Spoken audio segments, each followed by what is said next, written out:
Okay, friends, once again, welcome back and very good morning to everybody. I hope you all are safe, your family member, your relative, your parents, your friends all are safe, and you are enjoying this new era, this new way of learning. We are discussing chapter number 9, તમારું ninth chapter ઘન પદાર્થના યાંત્રિક ગુણધર્મો આપણે discuss કરી રહ્યા છીએ. And tell me your doubts correspondent to this chapter. I think last lecture માં ઘણા બધા questions મેં solve કરાયા હતા. આજે તમારે ડાઉટ્સ પૂછવાના છે. ક્વેશ્ચન નંબર 1 to 10 પૂછો.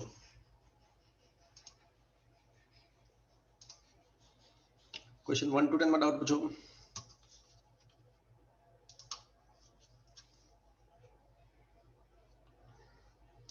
બોલો.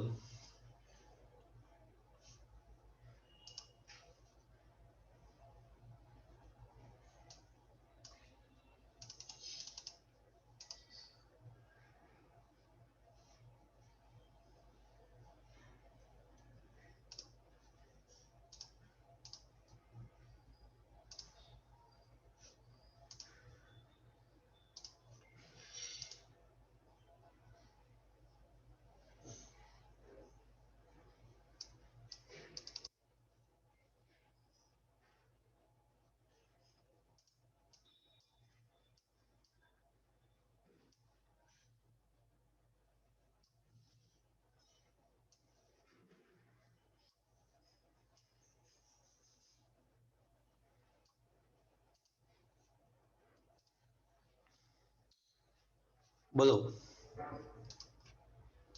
મિત્રો, મારો અવાજ આવે છે? સર પેલા બે તમને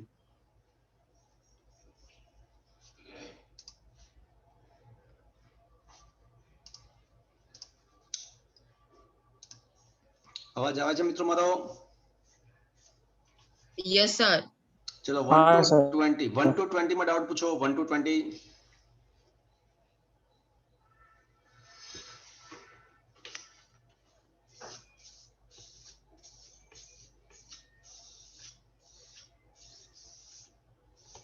Sir, 16. Okay, question number 16.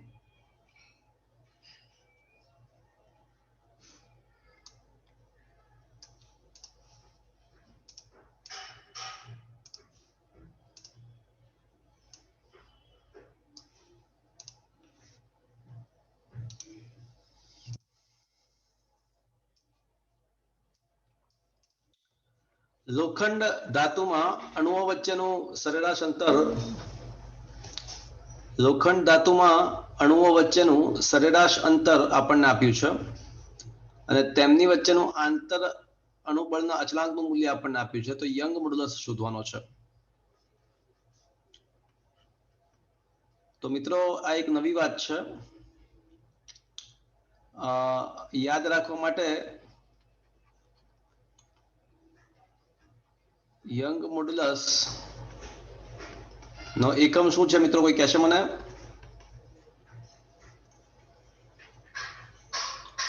Anybody will tell me what is the ekam of the young modulus? કોઈ કહેશે મને young modulus નો એકમ?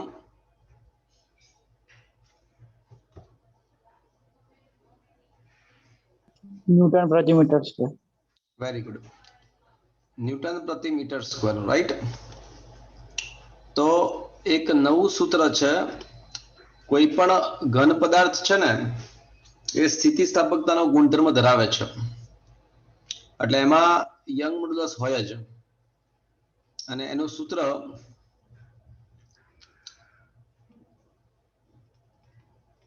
આંતર અણુ બળ અચળાંક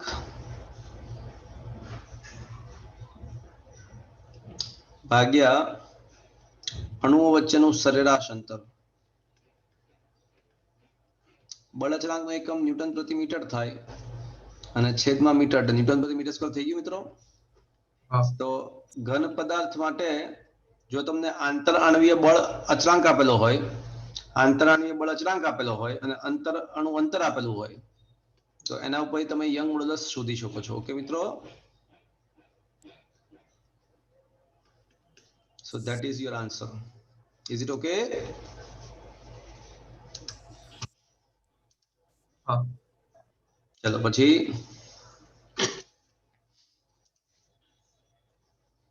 બોલો up to 20 anybody wants to ask?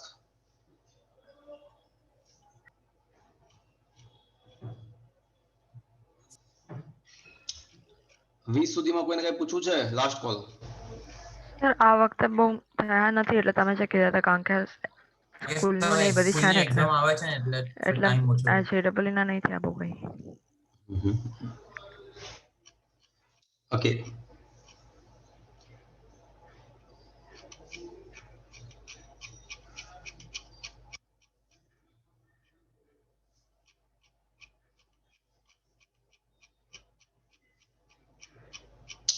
તો મિત્રો તમે નેક્સ્ટ ટાઈમ આવો ને ત્યારે આ કમ્પલસરી આ ચેપ્ટર સોલ્વ કરીને લાવજો 9 ચેપ્ટર. આજે હું છે ને 10મું ચેપ્ટર એટલે કે ફ્લુઇડ મિકેનિક્સ સ્ટાર્ટ કરું છું. ઓકે, તો ફ્લુઇડ મિકેનિક્સ ખાસું સરસ કહી શકાય એવું ચેપ્ટર છે અને ખાસું ડીપમાં પણ જઈ શકે છે. પણ અહીંયા જેટલા MCQs હું તમને કરાવું તમે એને વ્યવસ્થિત જરાક તૈયાર કરજો તો સારું રહેશે તમારા માટે. બહુ સરસ મજાના ક્વેશ્ચન્સ આપણે ડિસ્કસ કરીશું. ફ્લુઇડ મિકેનિક્સ સ્ટાર્ટ કરીએ છીએ મિત્રો. સૌથી પહેલો ક્વેશ્ચન, તળાવની સપાટીથી અડધી ઊંચાઈએ દબાણ તળાવના તળિયે જે દબાણ છે એના કરતા 2/3 ભાગનું છે.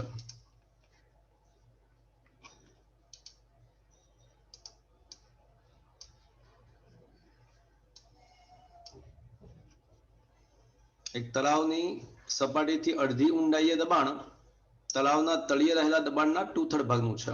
તો તળાવની ઊંડાઈ કેટલી હશે? તો મિત્રો આપણને એવું આપ્યું છે કે P1 is equals to 2/3 of P2. પણ P1 એટલે ક્યાં આગળનું દબાણ છે? અડધી ઊંડાઈ. તો અડધી ઊંડાઈ દબાણ કેટલું હોય? PA પ્લસ રોજી h/2 લખાશે મિત્રો આવું? હા હા સર. અને તળાવના તળિયે કેટલું હોય? Rho g capital H. Rho g PA plus rho g h. તો આનો મતલબ એવો થયો કે PA પ્લસ રોજી h/2 2/3 PA પ્લસ 2/3 રોજી h.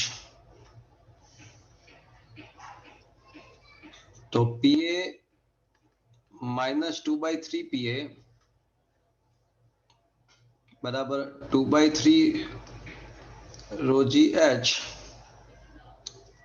માઇનસ રોજી h/2. PA/3. આ PA/3 થશે અને આ સાઈડ આવશે તમારું 4 રોજી H minus 3 રોજી H એટલે 4 રોજી h માઇનસ 3 રોજી h એટલે રોજી h થશે એટલે 1/6 રોજી h થશે મિત્રો. યસ ઓર નો? હા સર. હા તો h બરાબર હું લખી શકું 2PA બાય રોજી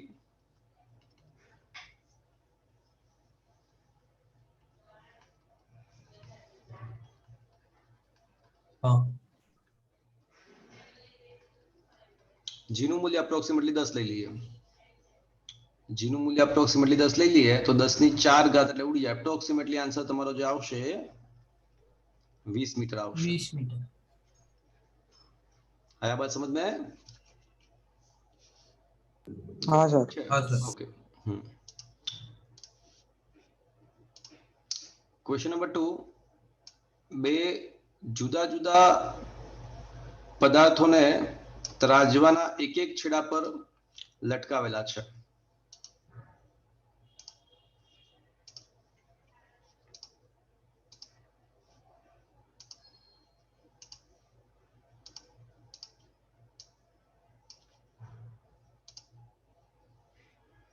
તો બે જુદા જુદા પદાર્થોને રાજવાના એક એક છેડા ઉપર લટકાવેલા છે એવું આપણને આપ્યું છે અને રકમમાં એવું પણ આપ્યું છે કે જ્યારે પદાર્થો સહિત ત્રાજવાને પાણીમાં મધ્યમાં રાખવામાં આવે છે ત્યારે ત્રાજવું સમતોલનમાં રહે છે. જો તેમાંના એક પદાર્થનું દળ 36 ગ્રામ હોય અને ઘનતા 9 ગ્રામ પ્રતિ સેન્ટીમીટર ક્યુબ હોય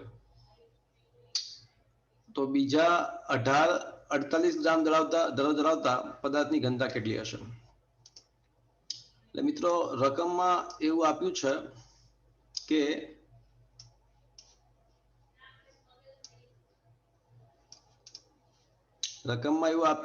કે પાણીમાં ડુબાડ્યા પછી બંને સાઈડ સમતુલન થાય છે.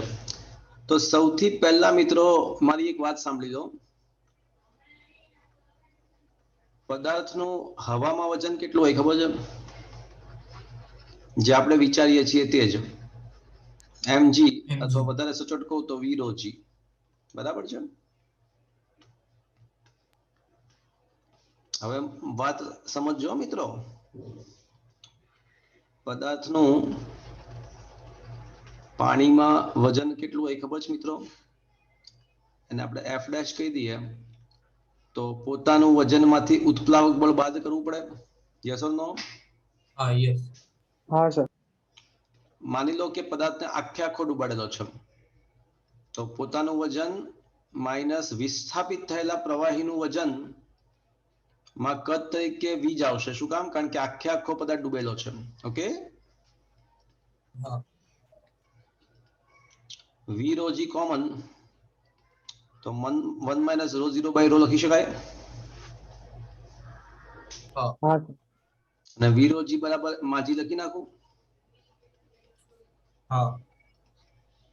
તો મિત્રો હવે છે ને આ એક શોર્ટકટ યાદ રાખજો. તો આ સૂત્ર જે મળ્યું એ એઝ અ શોર્ટકટ યાદ રાખવું. ઘણી બધી વખત કામ આવશે. જ્યાં એટલે આખો પદાર્થ ડૂબાડેલો હોય તો અસરકારક વજન કેટલું? તો ડૂબાડ્યા પછી એનું અસરકારક વજન માજી minus v rho g 1 minus rho 0 by માજી માઇનસ v rho g અર્થાત માજી common 1 minus rho 0 by rho. જ્યાં rho 0 એટલે શું? પ્રવાહીની ઘનતા. અને rho બરાબર શું થશે મિત્રો? પદાર્થની ઘનતા. તો આ એક શોર્ટકટ તમારે હવે યાદ રાખવાનો. ચલો આટલું સમજ પડી મિત્રો? હા સર. હવે રકમમાં એવું આપ્યું છે કે ત્રાજવાની બંને સાઈડના પદાર્થો સંતુલનમાં છે. એટલે f1 ડેશ બરાબર f2 ડેશ એવું રકમમાં આપ્યું છે આપણને. હા, એટલે m1g 1 માઇનસ પ્રવાહી તો એનું એ જ છે rho 0 by rho 1 is equals to m2g 1 minus rho 0 by rho 2. આ સમજ પડી મિત્રો? હા. આયા બાત સમજ મેં? હા. હા સર. એટલે આપણે rho 2 શોધવાનું છે. હા, આપણે rho 2 શોધવાનું. એક્ઝેક્ટલી બીજા પદાર્થની ઘનતા શોધવાની છે. ચલો પહેલા પદાર્થનું દળ કેટલું છે? 36 ગ્રામ. 36. gg બંને સાઈડથી કેન્સલ. 1 માઇનસ ચલો ક્યાં ડૂબાડેલું છે પદાર્થને? પાણીમાં. અચ્છા, પાણીની ઘનતા કેટલી લેવાની? 1 લેવાની, કારણ કે ગ્રામ એક છે બધું. ગ્રામમાં છે. Very good. rho 1 કેટલું આપ્યું છે?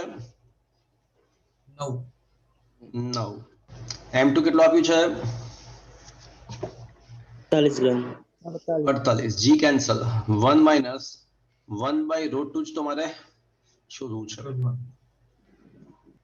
તો સાદુરૂપ આપશો ને તો 12 તેરી 36 12 ચોકુ 48 અને આ 1 માઇનસ 1 બાય 9 એટલે 8 બાય 9 એટલે 3 ગુણ્યા 8 by 9 is equals to 4 into 1 minus 1 by root 2. તો 4 દુ 8 2 by 3 3 તેરી 9 તો આ થશે 2 by 3 બરાબર 1 minus 1 by root 2.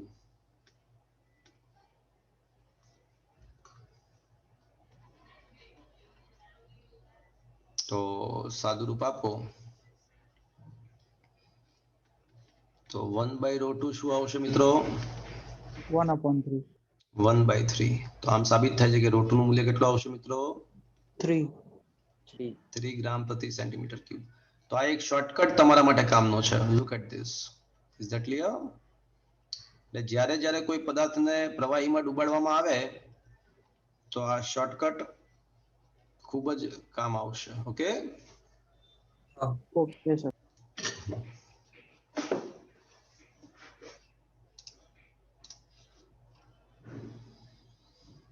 ચલો, એક સરોવરની ઊંડાઈ, અચ્છા આપણે એક છે ને કામ કરીએ, પહેલા ક્વેશ્ચન નંબર 9 લઈ લઈએ.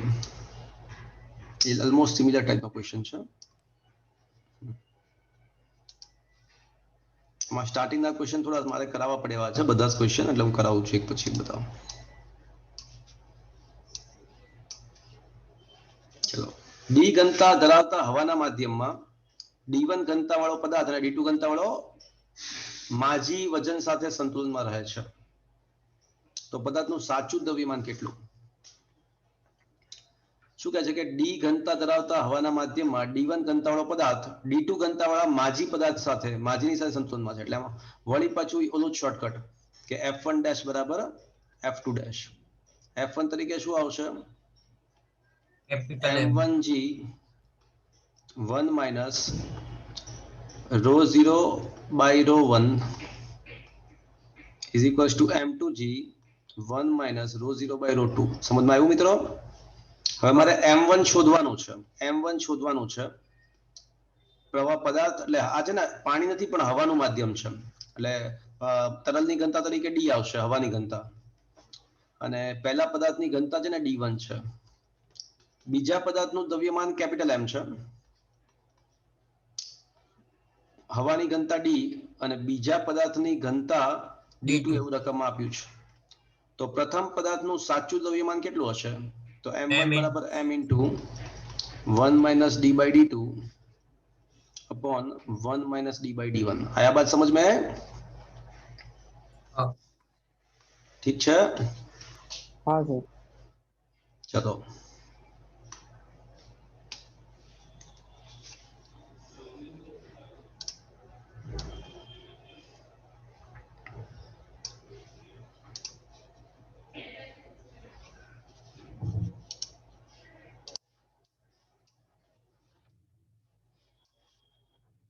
શું કે છે?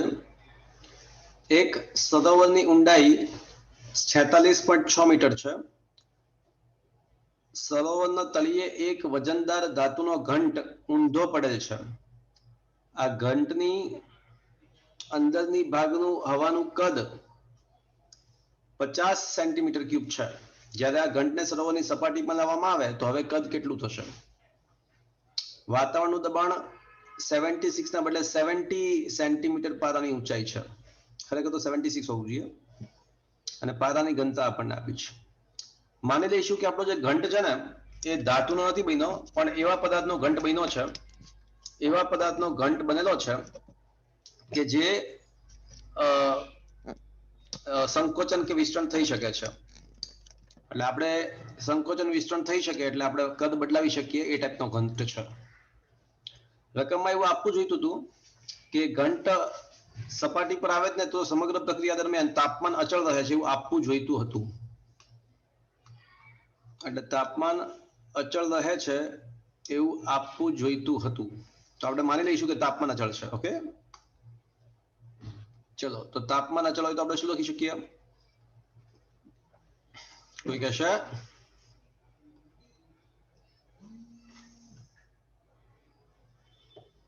બોલો, શું લખવું જોઈએ?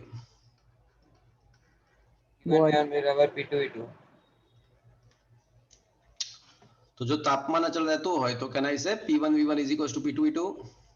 Is it okay? ચલો, અત્યારે સૌથી પહેલા ઘંટ ક્યાં છે? તો કે H ઊંડાઈએ છે. તો શું આવશે મિત્રો? P1 PA plus ρgh. અને અત્યારે કદ કેટલું છે એનું?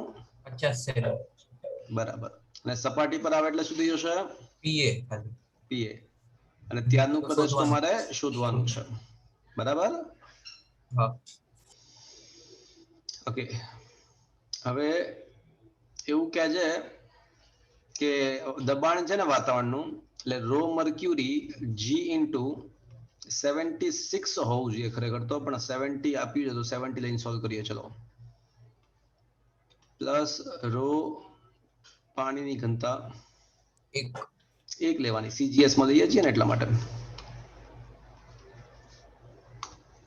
એટલે 1 G ની કિંમત લઈશું આપણે 980 અને H ની કિંમત આપણને આપેલી છે 47.6 પણ મીટરમાં છે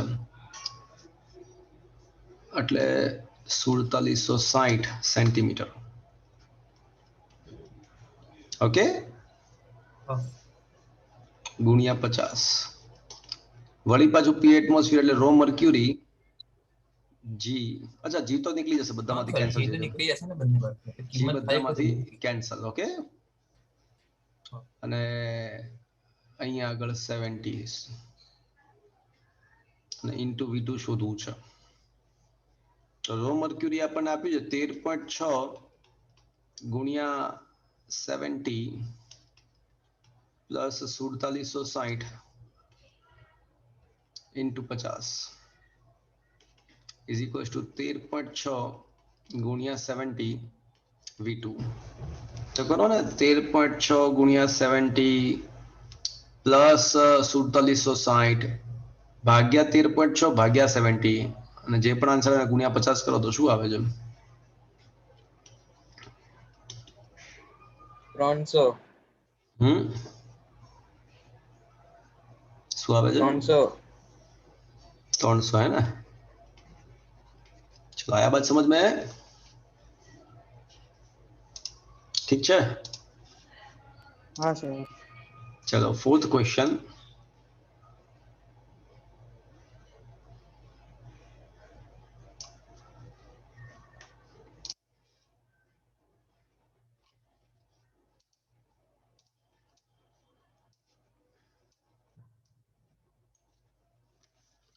શું જજો તળિયાના ભાગે પહોળું પરંતુ ઊંચાઈ સાથે સમાન રીતે સાંકડા થતા પાત્રના 90 kg પ્રતિ મીટર ક્યુબ ઘનતાવાળા પ્રવાહીના વડે આકૃતિમાં દર્શાવ્યા મુજબ સંપૂર્ણ રીતે ભરેલ છે. તો આ પાત્રના તળિયે પ્રવાહીનું ઉદ્ભવતું બળ કેટલું હશે? તો મિત્રો, આપણને ખબર છે કે કોઈ H ઊંચાઈનો કોઈ પ્રવાહી સ્તંભ હોય તો એના વડે ઉદ્ભવતું દબાણ કેટલું હોય? rho GH. જે પાત્રના આકાર પર આધારિત, યાદ કરો, આકાર પર આધારિત નથી. યાદ છે હાઇડ્રોસ્ટેટિક પેરાડોક્સ? હા. हाँ सर તો એક કામ કરીએ, પહેલા H ઊંચાઈનો સ્તંભ છે એના વડે દબાણ કેટલું ઉત્પન્ન થાય શોધી કાઢીએ. પ્રવાહીની ઘનતા આપણને આપી છે 900 kg પ્રતિ મીટર ક્યુબ. જી તરીકે 9.10 કીધું છે લેવાનું, 10 લઈશું અને H ની કિંમત આપણા માટે 0.4. તો આ થઈ જશે મિત્રો 3600 ન્યૂટન પ્રતિ metre square. Is that clear friends? हाँ सर અને તળિયે લાગતું બળ કેટલું? તો આપણને ખબર છે કે F is equals two P into A. P 3600 અને તળિયાનું ક્ષેત્રફળ કેટલું છે મિત્રો? 2 ગુણ્યા 10 ની -3 છે. જે ક્ષેત્રફળ પર બળ શોધવું એ ક્ષેત્રફળ લેવું પડશે ને મિત્રો? Is that clear? आया बात समझ में? હા સર. हाँ सर ओके, તો ફાઇનલી 10 ની -3 એટલે 3.6 ગુણ્યા 2 એટલે 7.2 ન્યૂટન જેવો આન્સર આવશે. Is it okay? हाँ सर ચલો, આકૃતિમાં દર્શાવ્યા મુજબ કરેલી ગોઠવણમાં બકનળીમાંથી વહેતા પ્રવાહીની ઘનતા 1.5 આપણને આપેલી છે.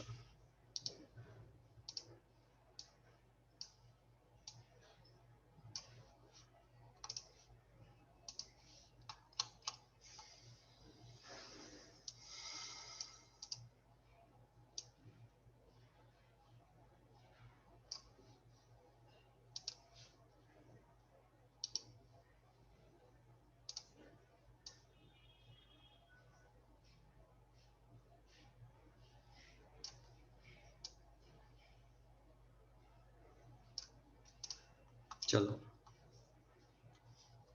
તો ઘનતા આપણને આપી છે, તો બિંદુ P અને બિંદુ S બિંદુ વચ્ચે દબાણનો તફાવત શોધવાનો છે.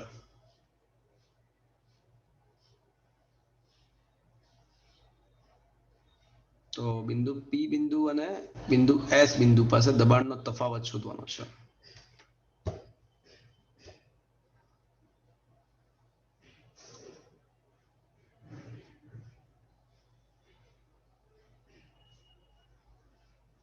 જુઓ તો શું જવાબ, કોઈની પાસે બુક હોય તો જવાબ શું આવે? જુઓ તો શૂન્ય આવે છે. હા સર શૂન્ય જ આવે ને, કારણ કે બંને વાતાવરણ દબાણના સંપર્કમાં છે તો પછી હા, એટલે બંને P વાતાવરણ આવશે. એટલે શૂન્ય જ આવવું જોઈએ, પણ કદાચ આ બંધ પાત્ર નથી ને, કારણ કે બંધ પાત્ર હોય ને તો બદલાઈ જાય. ધારો કે આ પાત્ર એટલે જોઈ લો ને જવાબ, બંધ પાત્ર તો અલગ રીતે સોલ્વ થાય, એટલા માટે પૂછું છું. જો આ પાત્ર બંધ કરીને કર્યું હોય ને આખો ક્વેશ્ચન તો બદલાઈ જાય પાછું. તો શું છે જવાબ? જો પાછળ 0 જ આપ્યું. તો બરાબર, તો પછી બરાબર છે, કારણ કે બંધ પાત્ર હોય તો પછી એવું ના થાય. તો પછી શું થાય ખબર છે, બંને સાઈડના આ લઈને કરવું પડે, દબાણના અલગ થઈ જાય બંને. એટલે અહીંયા તો બંને વાતાવરણના સંપર્કમાં જ છે, એટલે દબાણ 0, તફાવત 0 આવશે. એટલે આ ક્વેશ્ચન તો ખરેખર સોલ્વ ના કરાવવો જોઈએ. ચલો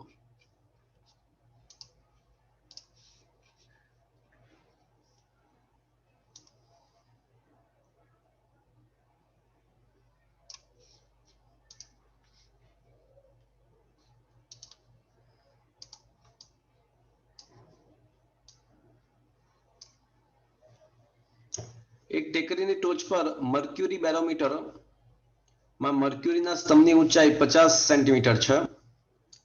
હવે આ જ મર્ક્યુરી બેરોમીટરને સમુદ્રની સપાટી પર ગોઠવતા મર્ક્યુરીના સ્તંભની ઊંચાઈ 75 મળે છે.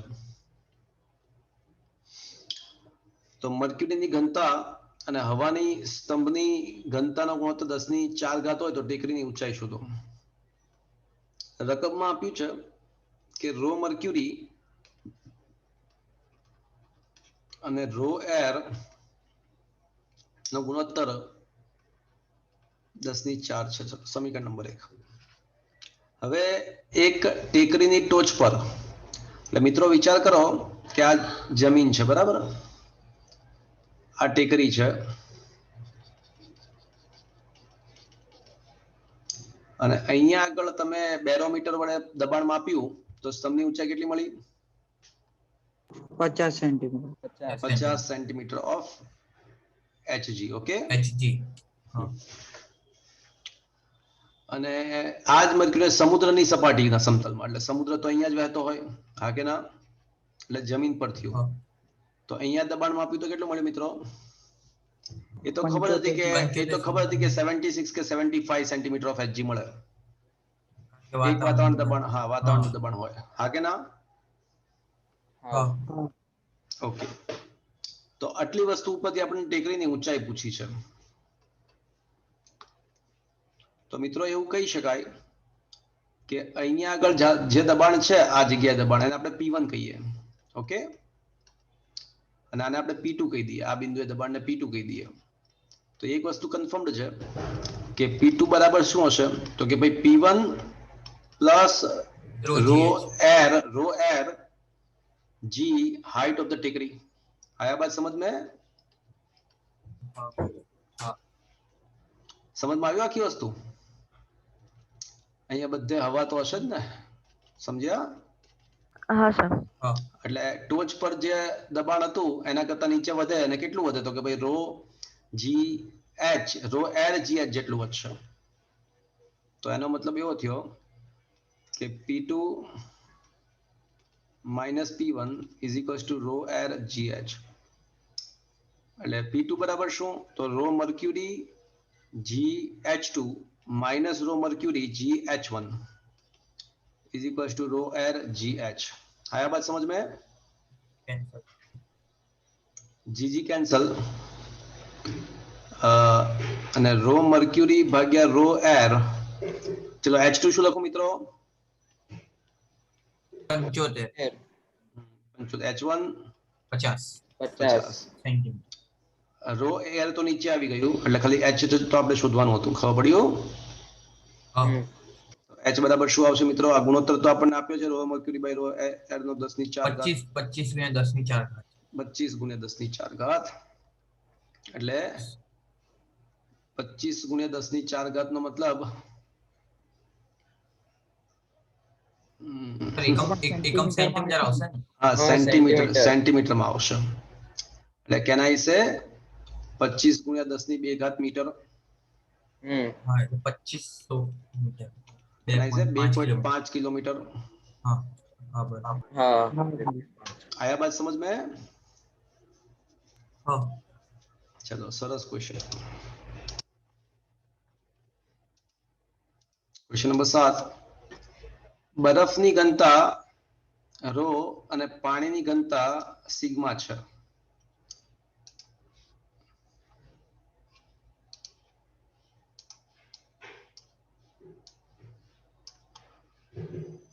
બરફની ઘનતા રો અને પાણીની ઘનતા સિગ્મા છે તો એમ દળવાળા બરફને પીગળવાના કારણે કદમાં ઘટાડો નીચેનામાંથી કયા સૂત્ર વડે રજૂ કરી શકાય?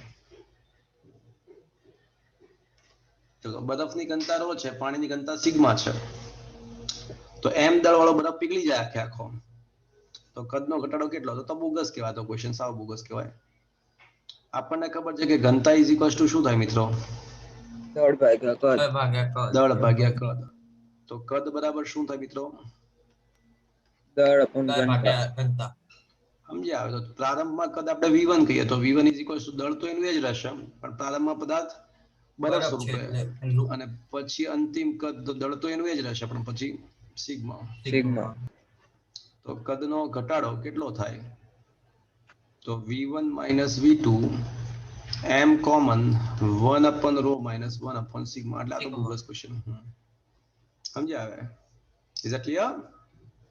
ઓપ્શન સી આવશે. ક્લિયર છે ઓપ્શન સી આવશે. ઓકે હા ઠીક છે.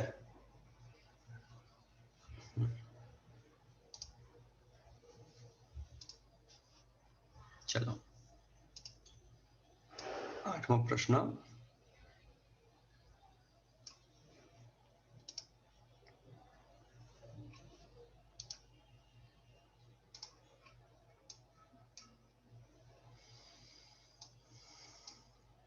બે એકમ જેટલી ઘનતા ધરાવતા પ્રવાહીને તેટલા જ દળ ધરાવતા પાણી સાથે મિશ્ર કરવામાં આવે તો મિશ્રણની ઘનતા કેટલી?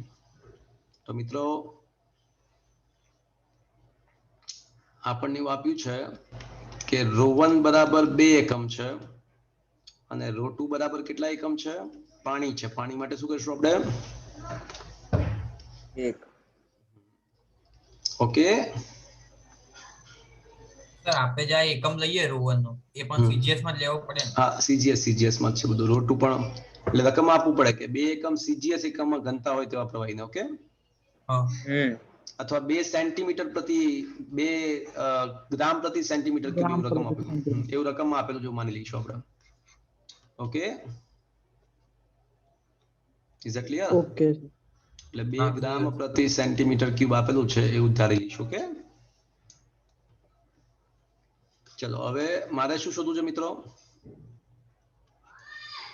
મિશ્રણની બનતા મિશ્રણની કુલ ઘનતા. મિશ્રણની ઘનતા.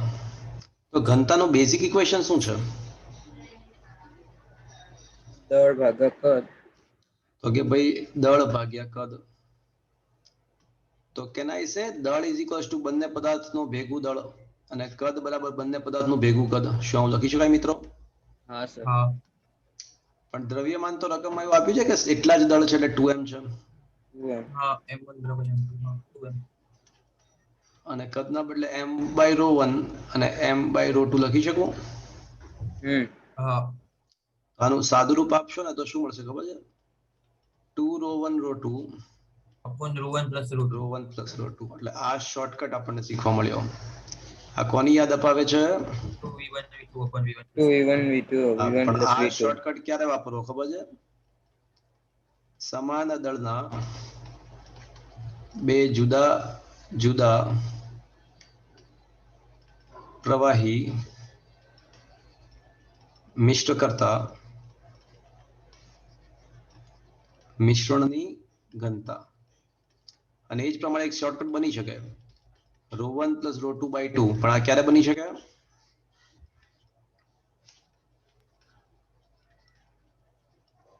તો આ ક્યારે લખવાનો? સમાન કદ હોય ત્યારે. કદ ધરાવતા, ખબડી હા. બે જુદા જુદા પ્રવાહીના મિશ્રણની ઘનતા. Is that clear friends? હા. જો કદ સમાન રાખ્યું હોત ને, કે બંને સમાન કદના બે પ્રવાહી નાખો, 2 લીટર 2 લીટર, બંનેના સરખા લીટર નાખ્યા છે સમજો, એટલે કદ સરખું નાખ્યું હોય તો નીચેનો શોર્ટકટ, અને દળ સરખું નાખ્યું હોય તો ઉપરનો શોર્ટકટ. આ વાત સમજમાં? હા. તો આ શોર્ટકટ સમજમાં આવ્યા મિત્રો? અહીંયા જવાબ શું આવશે? અહીંયા તો 2 ρ1 ρ2 upon ρ1 plus ρ2, એટલે 2 ગુણ્યા 2 ગુણ્યા 1 ભાગ્યા 2 plus 1. આ બાત સમજ में? 4/3. એટલે 4/3 ગ્રામ 4/3 પ્રતિ સેન્ટીમીટર ક્યુબ જવાબ આવશે. Is it okay? हाँ सर। હા. સમજમાં આયા? હા. ચલો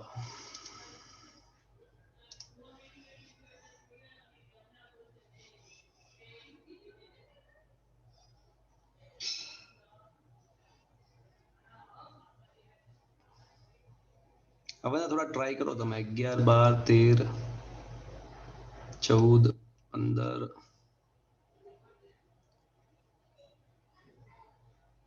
15 16મો સ્વીકારવાનો છે સંબંધ. 16માનો સંબંધ સ્વીકારવાનો છે. 16મો એક્સેપ્ટ કરવાનો છે.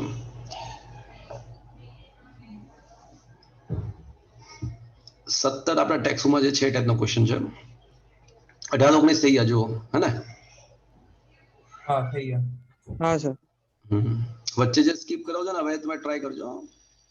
હવે સીધો 20મો ક્વેશ્ચન કરાવું છું.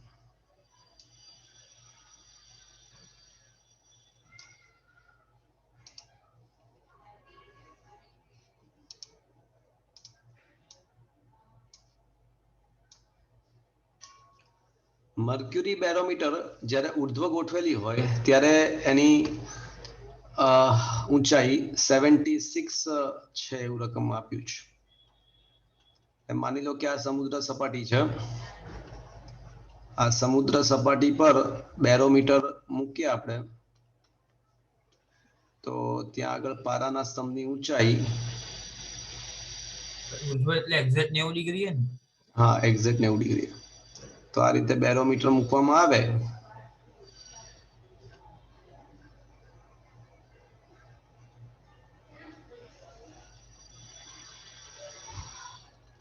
તો પારાના સ્તંભની ઊંચાઈ 76 સેન્ટીમીટર છે. હવે એવું કહે છે કે હું છે ને 60 ડિગ્રી એંગલે મૂકું છું. તો આ રીતે 60 ડિગ્રી એંગલે મૂકવામાં આવે તો બેરોમીટરમાં અંકન કેટલું બતાવશે? તો મિત્રો આપણને ખબર છે કે જે તરલના સ્તંભની ઊંચાઈ જે હોય ને એ આકાર પર આધારિત નથી. એટલે ધારો કે પહેલા અહીંયા સુધી પ્રવાહી તરલ ભરાયું હોય તો હજી પણ ક્યાં સુધી ભરાશે? તો એટલી જ ઊંચાઈ સુધી ભરાશે. હા. પણ ભલે ઊંચાઈ એટલી જ હશે પણ અંકન બદલાઈ જશે. તમે સમજ્યા? કારણ કે અંકન તો આ 1 2 3 4 5 6 એ રીતે 76 હોય તો હવે અંકન તો વધી જશે ને. કારણ કે સમજ્યા તમે આખી વસ્તુ? ત્રાસમાં થઈ ગયું એટલે h યથાવત રહેશે, પણ જે ઓલું જે બેરોમીટરનું જે અંકન છે ને એ તો વધી જશે ને મિત્રો. હા. આયા બાદ સમજમાં મિત્રો? હા વધી જાય. તો હવે એ l કેટલું થશે એ મારે શોધવાનું છે. આયા બાદ સમજમાં? હા. h યથાવત, કારણ કે હાઈટ તો યથાવત જ રહેવી પડે, પણ ત્રાસમાં કરો એટલે અંકન તો વધારે લખવું પડશે ને તમારે. તો હવે સ્પષ્ટ જ છે કે cos 60 નહીં, cos નહીં, sin 60 બરાબર h/l થશે, અને sin 60 એટલે √3/2. સર હા બોલો. સર પણ ઉર્ધ્વ રેખા સાથે 60 ડિગ્રી નો ખૂણો છે ને? અચ્છા, તો સર 30 નો ખૂણો બને. Just a minute, let me check. ઉર્ધ્વ અક્ષ સાથે 60. ઓકે, અહીંયા 60 બનાવ્યો છે, અહીંયા 60 છે, તો પછી અહીંયા શું આવશે મિત્રો? 30 ડિગ્રી. 30. તો પછી છે ને sin 30 કરવું પડશે મારે.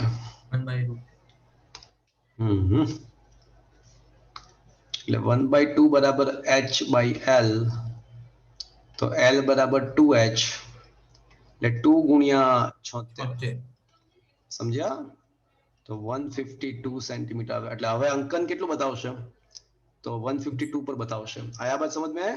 हाँ સમજ પડ્યો? ઠીક છે. हाँ એટલે ઊંચાઈ તો સમાન જ રહેશે પણ બેરોમીટર માં અલગ બતાવશે. પણ બેરોમીટર, કારણ કે બેરોમીટર તો આ ત્રાસમાં થઈ ગયું ને, એટલે બેરોમીટરમાં કઈ અંકન થોડી બિચારા, બેરોમીટરના અંકનને થોડી એવી ભાન પડી જાય કે આપણે બદલાઈ જવાનું છે. એ તો બિચારા જે કર્યા છે જ રહેવાના. हाँ ओके સમજ પડ્યું? हाँ હમ.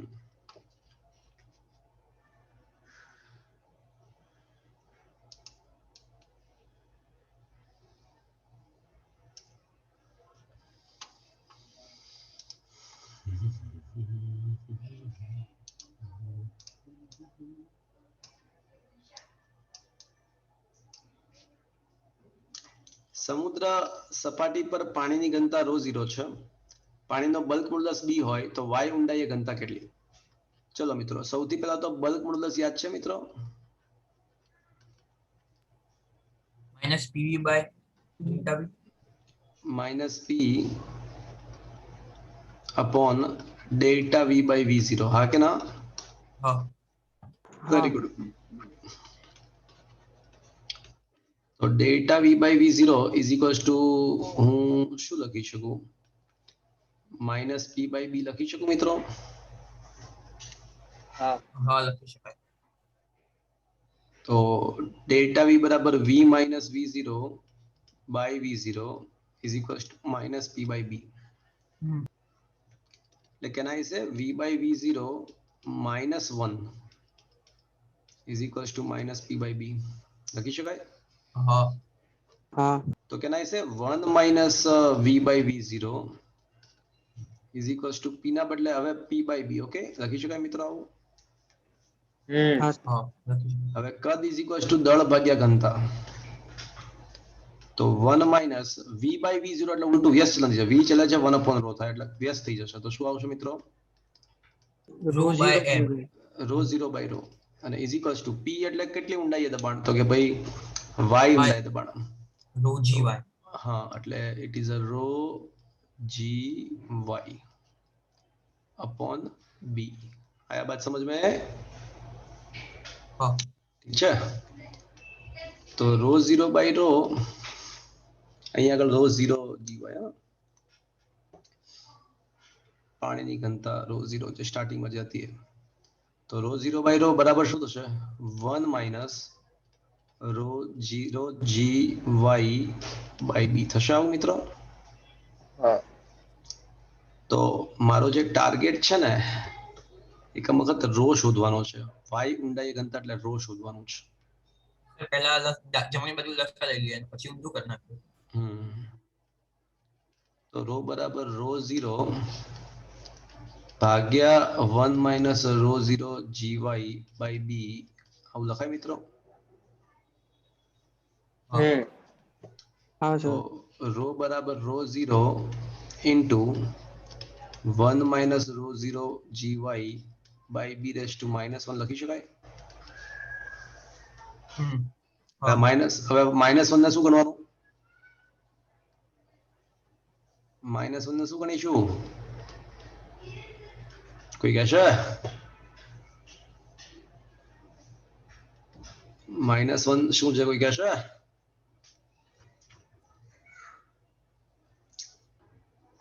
-1 વાંદરો છે, વાંદરો. તો વાંદરો શું કરે? હા જી પડી કુલ લગાઈને આગળ આવે. કે આગળ આવે. અરે આયા બાત સમજ में?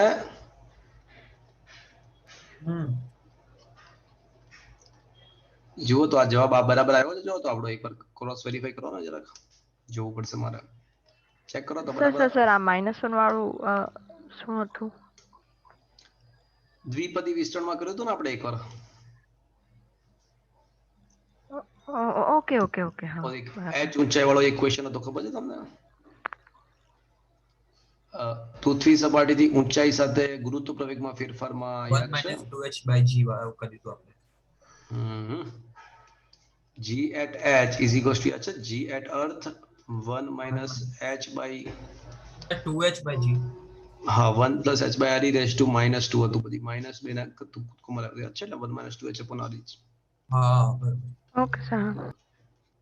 દ્વિ એટલે એમાં શું છે ખબર છે આ h by h is much much આ ક્યારે સાચું બની શકે ખબર જ્યારે h is much much much less than r હોય ને તો અહીંયા પણ છે ને રો 0 gy ની કિંમત છે ને બલ્ક મોડ્યુલસ કરતા ઘણી ઓછી હોય જ કારણ કે બલ્ક મોડ્યુલસ તો 10 ની 11 ઘાતના ક્રમનો હોય એટલે બલ્ક મોડ્યુલસ 10 ની 11 ઘાતના ક્રમનો હોય ને પાણીનો બલ્ક મોડ્યુલસ ખૂબ જ વધારે છે ખૂબ જ એટલે કારણ કે પાણી અદબનીય છે એટલે એને દબાવવા માટે ખાસી ઊર્જાની જરૂર પડે ખાસું બળ લગાડવું પડે એટલે પાણીનો બલ્ક મોડ્યુલસ ખૂબ જ વધારે છે એટલે તો એવા સંજોગોમાં કૂદકો મરાઈ શકાય પણ જો તો જવાબ બરાબર લખ્યો છે મેં પાછળ સોલ્યુશનમાં હા સર બરાબર આવે છે.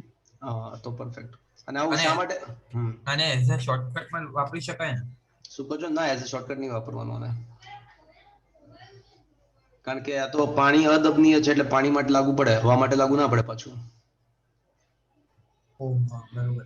કારણ કે આ તો આ કૂદકો ક્યારે મરાવી શકાય જ્યારે છેદ ખૂબ જ મોટો હોય ને અંશ કરતા ત્યારે મરાવી શકાય ગેટિંગ ધીસ એટલે જે પ્રવાહ એનું બલ્ક મોડ્યુલસ વધારે હોય એમાં વાપરી હા શકાય. એમાં વાપરી શકાય વાત સાચી આ વાત સમજ में હા સર. Yes sir.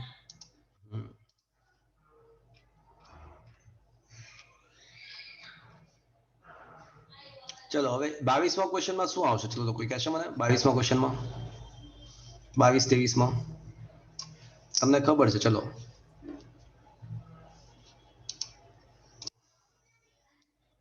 3D આવશે 3D.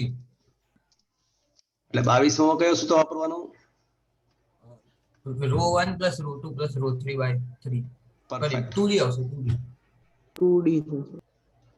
એટલે જે પણ હોય એ, પણ આ રીતે વાપરવાનું ખબર પડી અને હા. 23માં શું વાપરવાનું 23માં 2 row 1 row 2 row 3 upon row 3 1 rho plus 1 rho 2 rho 3 ભાઈ 3 આવે 3 rho 1 rho 2 rho 3 upon rho 1 rho 2 plus rho 2 rho 3 યાદ આવે છે મિત્રો રો 3 રો 1 આ શોર્ટકટ વાપરવાનો આયા બાદ સમજ में હા એટલે સમાન કદ માટે અને આ શોર્ટકટ શેના માટે છે સમાન દળ માટે સમાન દળ. આયા બાત સમજ में હા चलो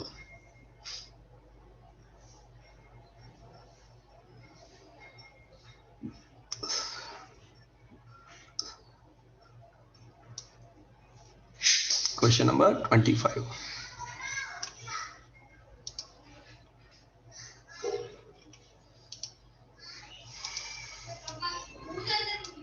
વચ્ચે જે સ્કીપ કરો એ કરજો ટ્રાય જાતે હા લાકડાની ઘનતા 600 કેજી પ્રતિ મીટર ક્યુબ છે પાણીની સપાટી પર તરતા લાકડાના તરાપાનું દળ 120 કેજી છે તેના પર આપણે કેટલું વજન મૂકીએ કે જેથી કરીને જસ્ટ ડૂબવાની અણી પર આવી જાય એટલે એવું કહેવા માંગે છે કે અત્યારે જે લાકડું છે લાકડાનું તરાપું એ પાણીની સપાટી પર તરે છે આમ થોડું ઘણું બહાર ને થોડું ઘણું અંદર આમ છે અને આપણે વધારાનું કેટલું દળ મૂકીએ આના ઉપર તો આ લાકડું જે થોડું ઘણું બહાર છે એ સાવ એટલે સાવ અંદર આવી જાય તો આપણે ધારો કે કોઈ દળ પર્ટિક્યુલર મૂકીશું તો આખો તરાપો જસ્ટ ડૂબશે હા કે ના હા તો આવી સિચ્યુએશનમાં લઈ આવો છો તો આવા સંજોગોમાં હવે કુલ વજન W total is equals two એટલે એક્ઝેક્ટ ઉત્પ્લાવક બળ થવું જોઈએ તો પછી એટલે અત્યારે શું હતું અત્યારે ઉત્પ્લાવક બળ છે ને તરાપાના વજન કરતા વધારે હશે સમજ્યા એટલે તરાપો ઉપરની સાઈડ છે જુઓ અડધો બાર આવી ગયો છે હા સમજો છો હું શું કહું છું અત્યારે હા. ઉત્પ્લાવક બળ વજન કરતા વધારે હશે પણ હવે હું એક્સ્ટ્રા વજન મૂકી દઉં તો હવે એક્ઝેક્ટ ડૂબીને જસ્ટ ડૂબ્યો છે જસ્ટ ડૂબ્યો એટલે શું થયું કે હવે જે આખું વજન છે એ એક્ઝેક્ટ ઉત્પ્લાવક બળ જેટલું થઈ ગયું હશે હા આયા બાત સમજ में तो m1 plus m2 into g is equals to V rho liquid into g થશે ઉત્પ્લાવક બળનું સૂત્ર. અને અહીંયા વી આખો જ લેવાનો. શું કામ? કારણ કે હવે આખું જસ્ટ ડૂબેલું છે. આયા બાત સમજ મેં? હા સર. સૌથી પહેલા લાકડાનું કદ શોધીએ. તરાપાનું કદ શોધવું પડશે. તો દળ ભાગ્યા ઘનતા. તો તરાપાનું દળ કેટલું છે? 120. અને ઘનતા કેટલી છે? 600. 600. 1/5 metre cube. Is that clear friends? ચલો એટલે m1 તરીકે 120 તરાપાનું દળ.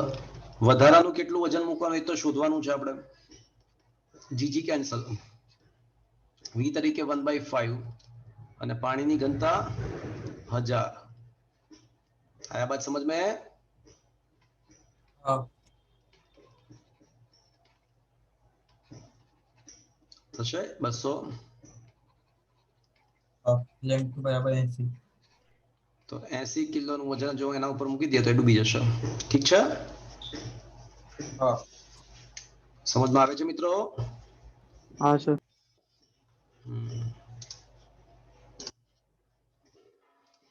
ચલો હવેના જે ક્વેશ્ચન છે ને બહુ જ સરસ છે મિત્રો. શાંતિથી તમારે સાંભળવું પડશે. ખૂબ જ સરસ ક્વેશ્ચન છે.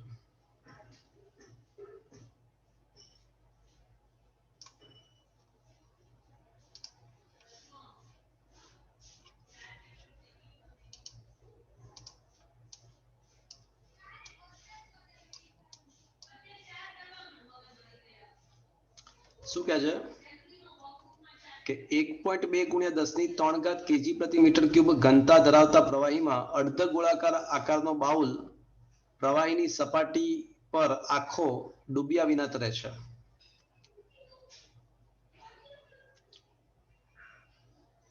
એટલે આખો ડૂબીને તરે છે. આખો ડૂબીને તરે છે. ડૂબ્યા વિના નહીં પણ ડૂબીને તરે છે. તો બાઉલની ઘનતા 2 ગુણ્યા 10⁻⁴ કેજી પ્રતિ મીટર ક્યુબ છે. તો બાઉલનો બહારની સપાટીનો વ્યાસ 1 સેન્ટીમીટર હોય તો અંદરની સપાટીનો વ્યાસ શોધો. એટલે ક્વેશ્ચન શું છે ખબર આવો છે. જો સમજાવું તમને શું કહેવા માંગે છે. એટલે આ પ્રવાહી છે બરાબર.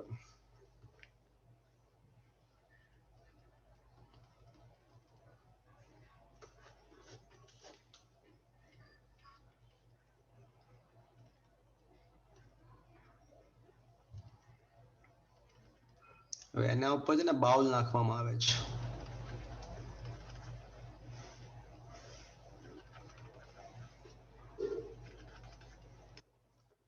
તો બાઉલ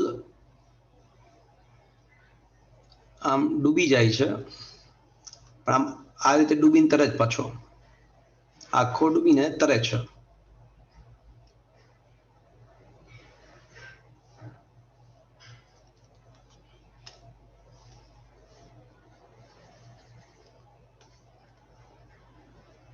आया बात समझ में?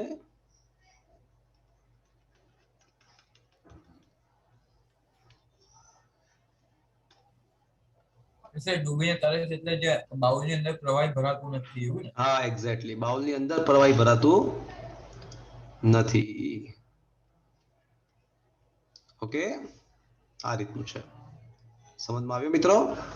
हाँ હા સર. તો આ રીતે બાઉલ ડૂબી ગયો અને આ રીતે તરે છે. તો વન્સ અગેન એક વસ્તુ કન્ફર્મ છે કે બાઉલનું વજન ઇઝ ઇક્વલ ટુ શું થશે? ઉત્પ્લાવક બળ.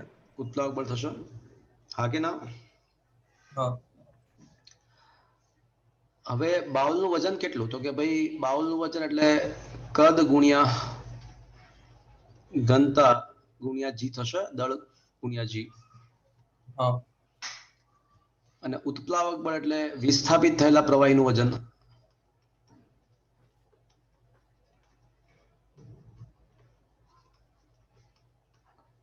હવે ધ્યાનથી વાત સાંભળજો મિત્રો.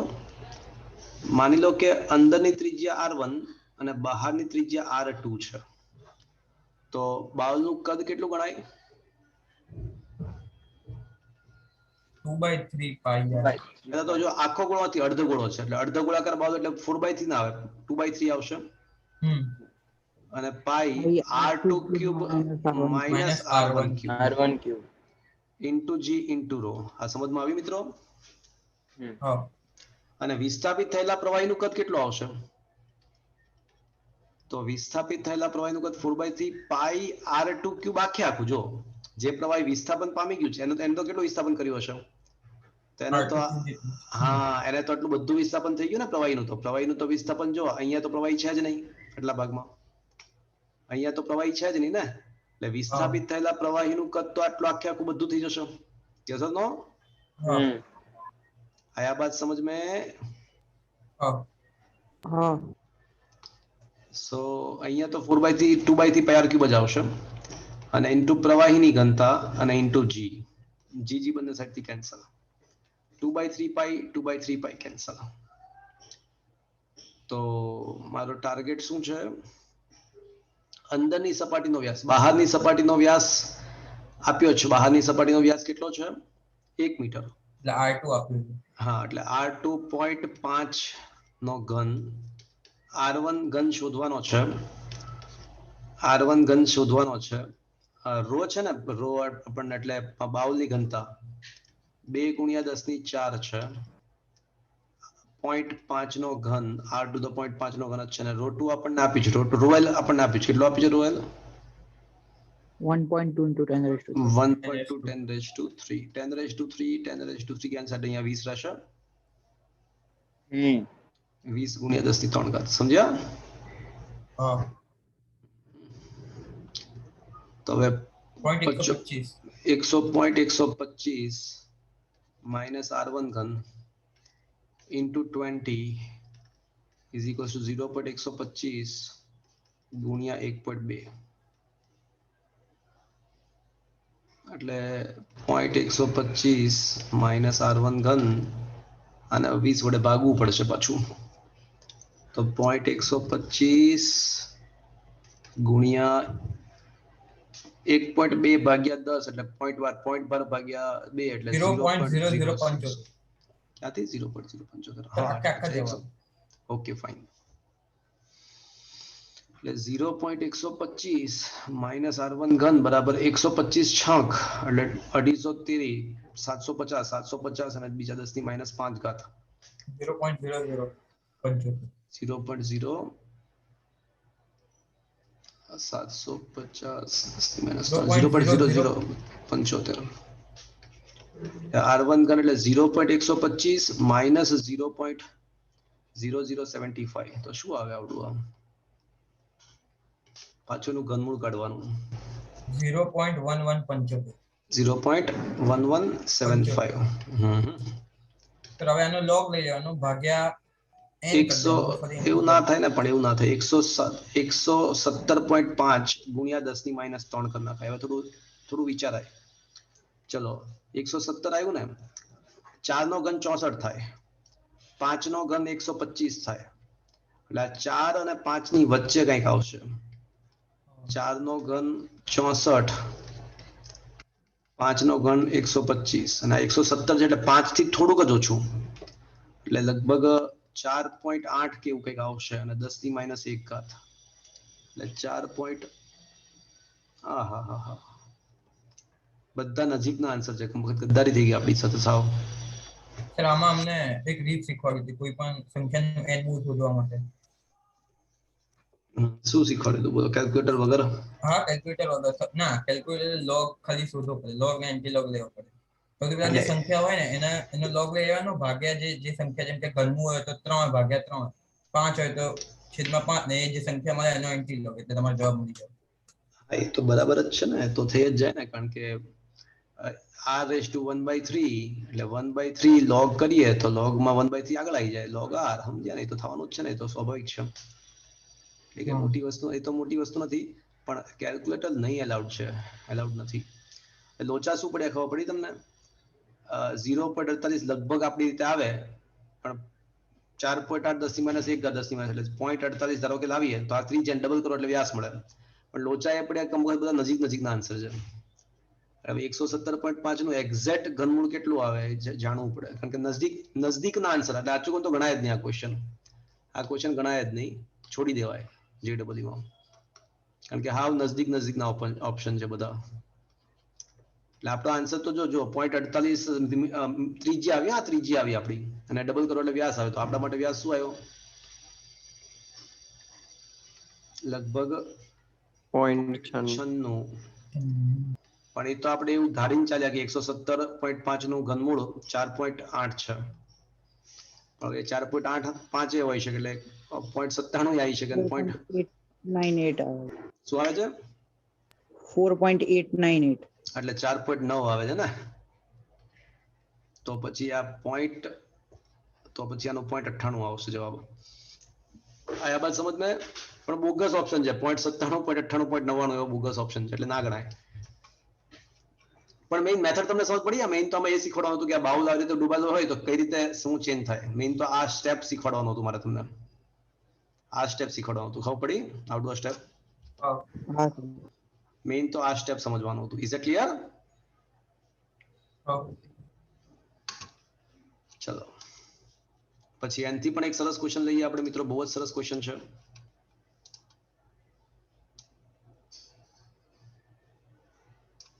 એકદમ ઝકાસ ક્વેશ્ચન. હા, so just think about it.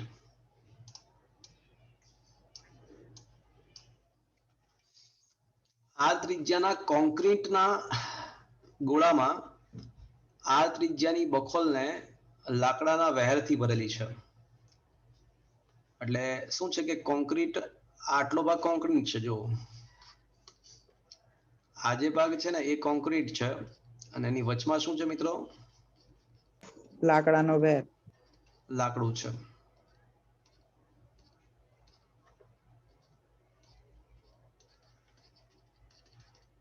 Okay,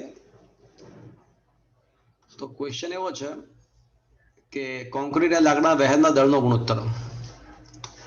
ચલો વન્સ અગેન પાણીની અંદર છે, એટલે વન્સ અગેન શું થશે? વજન ઇઝ ઇક્વલ્સ ટુ સંતુલનમાં છે જ ઉત્પ્લાવક બળ. ઉત્પ્લાવક બળ. ઉત્પ્લાવક બળ. પણ વજન તરીકે છે ને મારે m1g પ્લસ m2g લખવું પડશે. શું કામ આવું લખ્યું? ઇઝ ઇક્વલ્સ ટુ ઉત્પ્લાવક બળ. કારણ કે આમાં છે ને પદાર્થની અંદર બે ભાગ છે. કોન્ક્રીટ પણ છે ને લાકડું પણ છે. ચલો m1 એટલે કોન્ક્રીટ, તો કોન્ક્રીટ નું કદ કેટલું આવશે?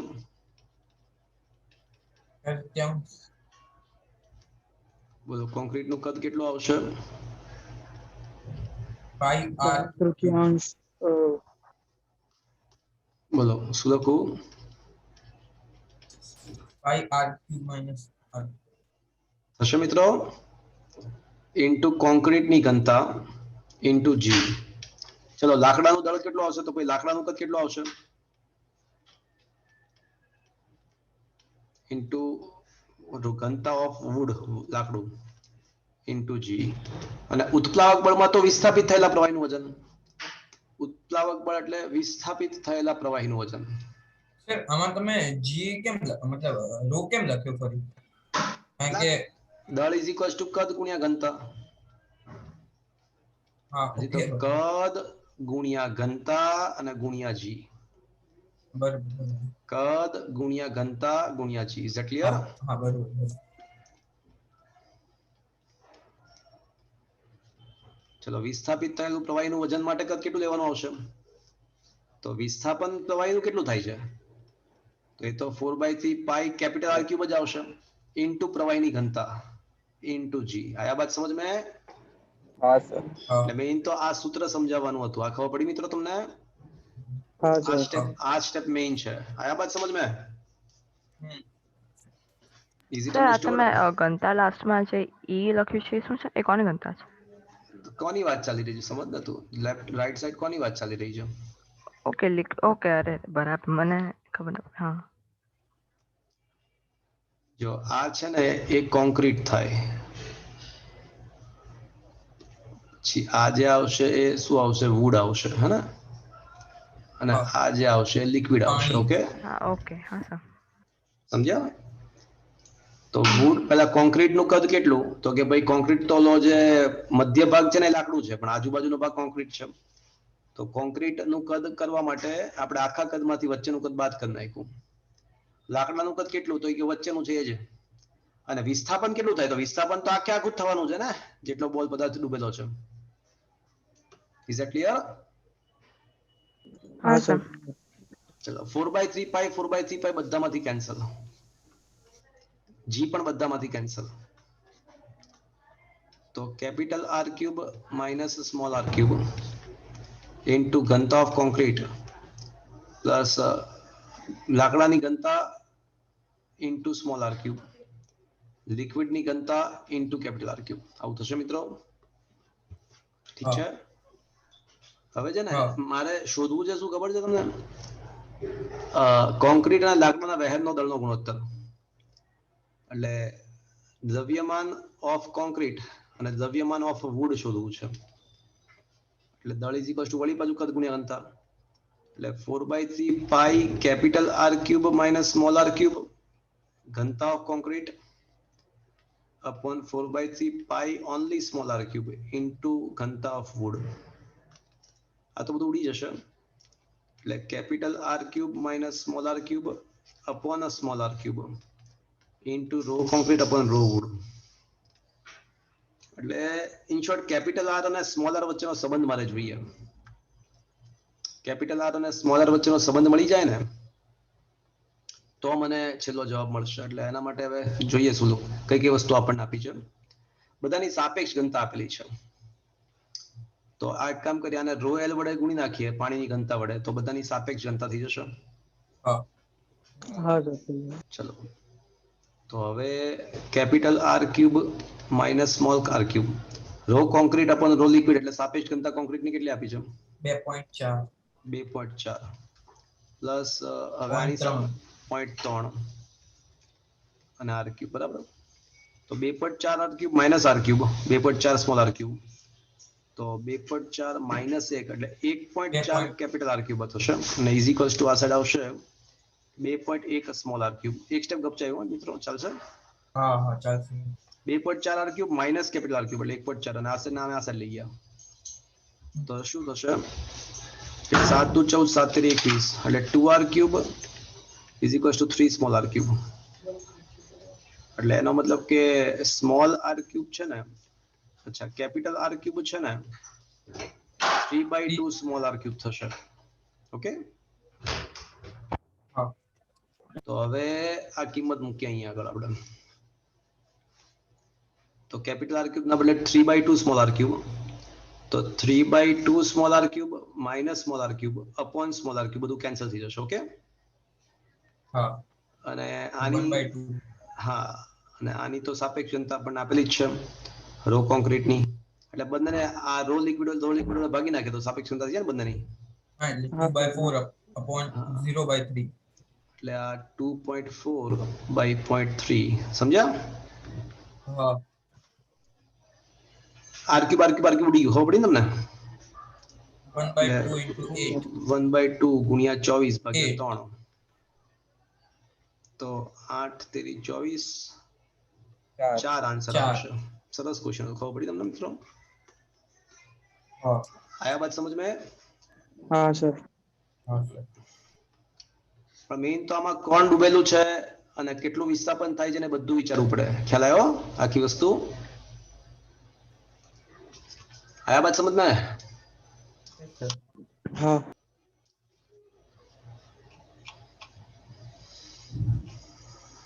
ચલો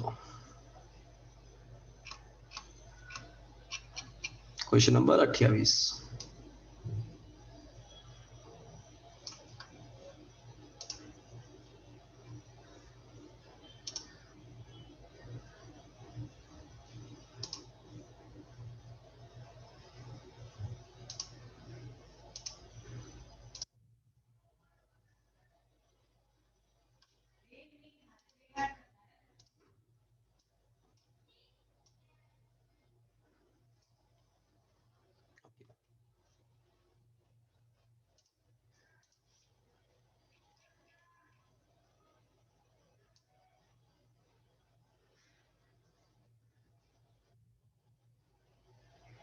સરસ ક્વેશ્ચન છે મિત્રો.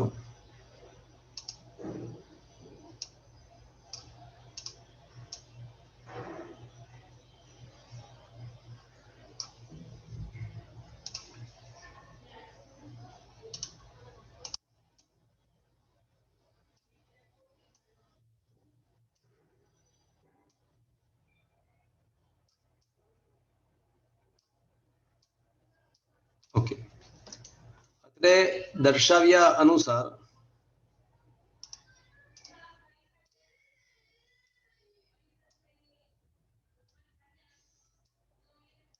અત્રે દર્શાવ્યા મુજબ સમઘન ચોસલું પ્રવાહીમાં તેનું અડધું કદ ડૂબે તે રીતે તરે છે. પાત્રને G/3 પ્રવેગથી ઉપર તરફ પ્રવેગ આપવામાં આવે તો ચોસલાના કેટલો ભાગ ડૂબશે? બોલો શું આન્સર આવશે? વિચારો. એટલે આમાં એવું ક્યાં છે કે આપણે આ સમગ્ર તંત્રને G/3 જેટલા પ્રવેગથી ઉપર તરફ ગતિ આપીએ છીએ. તો મિત્રો આમાં શું થશે ખબર છે? ચોસલા પર નીચેની તરફ બળ લાગશે.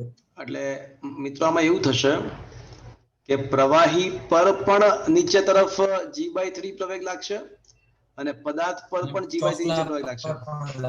એટલે ઇફેક્ટિવલી તો જે સિચ્યુએશન જે હતી એની જ રહેશે ને, કારણ કે પ્રવાહીનો પણ ઇફેક્ટિવ પ્રવેગ જેટલું ડૂબેલું હશે એટલું જ રહેશે. ખબર પડી તમને આખી વસ્તુ? કારણ કે જે વસ્તુ ચોસલાના અત્યારે જો સંતુલન છે, બરાબર, અત્યારે તંત્ર સંતુલનમાં છે. હવે G/3 જેટલા પ્રવેગથી તમે ઉપર લઈ જાઓ ને તો આમ આપણને એવું લાગે ખાલી ચોસલા ઉપર G/3 જેટલો પ્રવેગ નીચે લાગશે, પણ આધારે પ્રવાહી પર પણ લાગશે જ ને. એટલે મતલબ શું થશે કે સિચ્યુએશન એમની એમ જ રહેશે. એટલે મારી દ્રષ્ટિએ તો 1/2 જ આન્સર. શું આન્સર આપ્યો જુઓ તો? એનો એ જ ભાગ આવશે. એટલે પહેલા અડધો ભાગ ડૂબેલો હતો, હજી પણ અડધો ભાગ ડૂબેલો આવશે. 1/2 જ છે. હા, એનું કારણ છે ને, સીધી વસ્તુ છે. જો એટલે અત્યારે શું છે, જો તમને સમજાવું. અત્યારે શું છે તો કે ભાઈ વજન ઇઝ ઇક્વલ્સ ટુ ઉત્પ્લાવક બળ છે. વજન તરીકે V rho G અને ઉત્પ્લાવક બળ તરીકે V/2 rho liquid G છે, રાઈટ? બરાબર. હવે એનો મતલબ અત્યારે આ વસ્તુ છે, બરાબર. હવે નવા સંતુલનમાં શું આવે? બંને સાઈડ જ્યાં જ્યાં G છે ને ત્યાં G પ્લસ G/3 G/3 એટલે વળી પાછું ઉડી. તો ધારો કે બીજા કિસ્સામાં, નવા કિસ્સામાં ધારો કે હવે એટલે આના ઉપરથી સાબિત શું થયું? પહેલા કિસ્સા ઉપરથી કે V rho બરાબર એટલે સાબિત એવું થયું કે rho બરાબર rho liquid/2 સાબિત થઈ ગયું, સમીકરણ નંબર 1. હવે બીજા કિસ્સામાં શું થાય કે V rho G plus G/3 અને આ સાઈડ V ડેશ ધરી લઈએ, ધારો કે V ડેશ, તો rho liquid વળી પાછું G પ્લસ G/3 જ આવશે. એટલે એનો મતલબ કે છેલ્લે તો V ડેશ શોધશું ને સમીકરણ 1 નો ઉપયોગ કરીને, તો એનું એ જ આવશે, આપણું V/2 જ આવશે. સમજ્યા આખી વસ્તુ? કારણ કે જો V રો ના બદલે રો liquid/2 આ તો ઉડી ગયો, is equals to V dash rho liquid, તો V/2 જ આન્સર આવશે. V ડેશ બરાબર, કારણ કે બંનેમાં સરખી જ અસર થવાની છે. સમજ્યા આખી વસ્તુ? Is it okay? તો મિત્રો તમે જ્યારે નેક્સ્ટ ટાઈમ આવો ત્યારે ચેપ્ટર નંબર 9 તો આખું સોલ્વ કરીને લાવવાનું જ છે, અને ચેપ્ટર નંબર 10 ના 50 ક્વેશ્ચન, મોટા ભાગના ક્વેશ્ચન તમે કરાવ્યા છે 30 સુધીમાં, મોટા ભાગના, પણ 50 ક્વેશ્ચન સોલ્વ કરીને લાવજો, બરાબર? નેક્સ્ટ ટાઈમ આવો ત્યારે.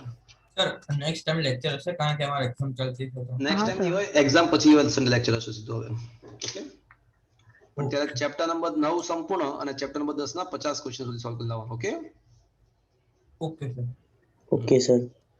ચલો, આજનો સેશન મિત્રો અહીંયા આગળ આપણે ફિનિશ કરી રહ્યા છીએ. ઓકે સર, બોલો કેવું છે? સર કાલની એક્ઝામ માટે ટાઈમ કહો. 12 વાગ્યા પછી ગમે ત્યારે આવજો તમે, બરાબર? 12:30 પછી. હા. Okay bye.